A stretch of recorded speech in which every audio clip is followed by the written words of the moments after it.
Hi எல்லாருக்கும் வணக்கம். இன்றைக்கி என்னமோ காலையிலேருந்து ஏதாச்சும் ஸ்வீட் சாப்பிட்ணும் போலவே இருந்துச்சு.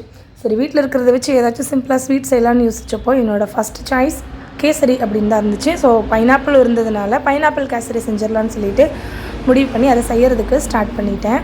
இப்போ நான் உங்களுக்கு ரெசிபியெல்லாம் சொல்லித்தர போகிறதில்ல.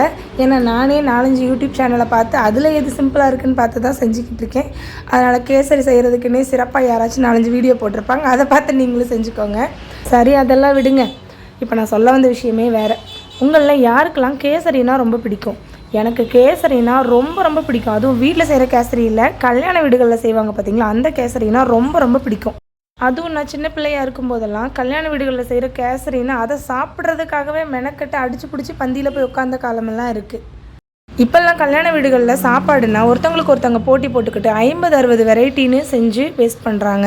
ஆனால் முன்னெல்லாம் கல்யாண வீடுகளில் சாப்பாடு, சாம்பார், அதுக்கு அவியல், இல்லைனா ஒரு பட்டாணி கூட்டு, ஸ்வீட்டுக்குன்னு சொல்லிட்டு பாயாசம், கேசரின்னு இதுதான் வைப்பாங்க. அது அதிகமாக வெரைட்டி இல்லாட்டியும் கூட அதெல்லாம் சாப்பிடும்போதே அவ்வளோ ஒரு நிறைவாக இருந்த மாதிரி இருக்கும். அந்த மாதிரி முன்ன சின்ன பிள்ளைங்களில் ரசித்து கேசரி, பாயசம்னு சாப்பிட்டவங்கெல்லாம் இருந்தீங்கன்னா கமெண்ட் பண்ணுங்கள்.